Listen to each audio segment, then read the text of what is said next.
श्री स्वामी समर्थ. नवरात्रोत्सव आता सुरूच आहे. यामध्ये नवरात्रीच्या पहिल्या माळेला म्हणजेच नवरात्रीच्या पहिल्या दिवशी आपण माता शैलपुत्री देवीची पूजा केली जाते. दुसऱ्या दिवशी ब्रह्मचारिणी देवीची आणि तिसऱ्या दिवशी चंद्रघटा देवीची पूजा केली जाते. 24 सप्टेंबर 2025ला नवरात्रीची तिसरी माळ म्हणजेच तिसरा दिवस असणार आहे, ज्या दिवशी आपण चंद्रघटा मातेची पूजा करणार आहोत. देवी चंद्रघटा ही प्रेमाचा सागर आहे. धर्मग्रंथांमधून आपल्याला हे वारंवार प्रचलित देखील होतं. तिचा महिमा अनन्यसाधारण आहे. ती तिच्या भक्तांचं रक्षण करते आणि दुष्टांचा नाश करते. शारदीय नवरात्रीच्या तिसऱ्या दिवशी चंद्रघटा देवीची भक्तिभावानं आपण पूजा जर केली तर साधकाच्या सर्व मनोकामना लवकरात लवकर पूर्ण होत असतात. घरामध्ये सुखसमृद्धी आणि सौभाग्य नांदत असतं. चंद्रघटा मातेची आराधना करताना विधीनुसार मातेची पूजा करणं आणि त्यावेळेस व्रतकथेचा पाठ करणं हे खूप जास्त गरजेचं आहे. आजच्या या व्हिडिओमध्ये मी तुम्हाला चंद्रघटा मातेची कथा, पूजा, महत्त्व, रंग, मंत्र आणि कथा तसेच आरती या सर्व गोष्टींची माहिती देणार आहे. त्यामुळं आपल्या व्हिडिओला शेवटपर्यंत व्यवस्थित बघा आणि सबस्क्राईब केलं नसेल तर आपल्या चॅनेलला सबस्क्राईब करून घ्या. सर्वात अगोदर आपण जाणून घेऊया चंद्रघटा देवीचं स्वरूप कसं आहे ते. माता चंद्रघटांच्या कपाळावरती घड्याळाच्या आकाराचा अर्धचंद्र आहे. त्यामुळे भक्त आईला चंद्रघटा असे म्हणतात. असं मानलं जातं की मातेने आपल्या भक्तांचं दुःख दूर करण्यासाठी हातामध्ये त्रिशूळ, तलवार आणि गदा धारण केली आहे. धार्मिक मान्यतांनुसार चंद्रघटा माता राक्षसांचा वध करणारी आहे. भूतलावरती धर्माचं रक्षण आणि अंधकार दूर करण्यासाठी चंद्रघटा देवी प्रगट झाली असं सांगण्यात आलं. चंद्रघटा मातेच्या शरीराचा रंग हा सोन्यासारखा चमकणारा आहे. या देवीला 10 हात आहेत.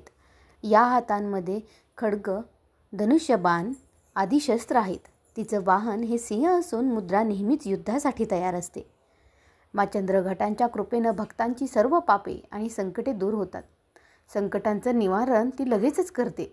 तिचा उपासक हा सिंहाप्रमाणे पराक्रमी आणि निर्भयी होतो. तिच्या घंटेचा आवाज हे प्रेतबाधेपासून भक्तांचं रक्षण करतो. या देवीच्या चरणी शरणागती पत्करल्यास घंटेचा आवाज निनांतो आणि या महादेवीचं रूप अत्यंत सौम्य आणि शांतीपूर्ण आहे. या देवीची जर तुम्ही आराधना केली तर वीरता, निर्भयता यासोबतच सौम्यतेचा विकास होऊन संपूर्ण शरीरामध्ये कांतिगुणांची वाढ होते. तुमच्या आवाजामध्ये मधुरता येते. मा चंद्रघटांचे भक्त आणि उपासक जेथे जातात तेथे लोक त्यांना पाहून शांती आणि सुखाचा अनुभव घेतात. आपण आपले मन, वचन आणि कर्म हे पवित्र करून देवीची आराधना नक्की करा. कारण इहलोक आणि परलोक अशा दोन्हीही ठिकाणी ती कल्याणकारी आणि समृद्धीसाठी ती तिचं लक्ष वेधत असते. नवरात्रीच्या तिसऱ्या माळेला सगळ्यात जास्त महत्त्व दिलं जाणार आहे ते म्हणजे चंद्रघटा देवीची कथा वाचन करण्याला. ही कथा वाचन देखील तुम्हाला माहीत असणं गरजेचं आहे. चला तर मग आता जाणून घेऊया की चंद्रघटा देवीची पौराणिक कथा काय आहे ते. एकेकाळी महिषासूर नावाच्या राक्षसाची मोठी दहशत सुरू होती. त्याच्या दहशतीमुळं तिन्ही जगामध्ये खळबळ माजली होती. देवाने दिलेल्या अपार शक्तीमुळं महिषासूर खूप शक्तिशाली झाला होता. तो आपल्या सत्तेचा दुरुपयोग करून स्वर्गावर आपलं वर्चस्व प्रस्थापित करू पाहत होता. या प्रयत्नात त्याला जवळपास यशच आले होते. त्यावेळी स्वर्गातील देवता भयभीत झाल्या. खुद्द राजा इंद्रही काळजीत पडला. महिषासुराला स्वर्गाचं सिंहासन मिळवायचं होतं. त्यावेळी सर्व देव ब्रह्मदेवांकडे गेले आणि त्यांची मदत मागितली. ब्रह्माजी म्हणाले, सध्या महिषासुराचा पराभव करणं हे खूप सोपं नाही. त्यासाठी आपण सर्वांना महादेवाचा आश्रय घ्यावा लागेल.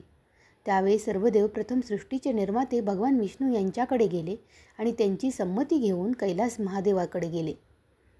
राजा इंद्राने देवाला विचारले आणि आपली समस्या सांगितली. इंद्रांचे शब्द ऐकून महादेव संतापले आणि म्हणाले, महिषासूर आपल्या शक्तीचा चुकीच्या मार्गाने वापर करत आहे आणि त्याला याची शिक्षा नक्कीच भोगावी लागेल.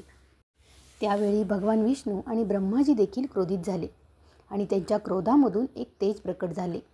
हे तेज म्हणजे ऊर्जा त्यांच्या मुखामधून प्रकट झाली.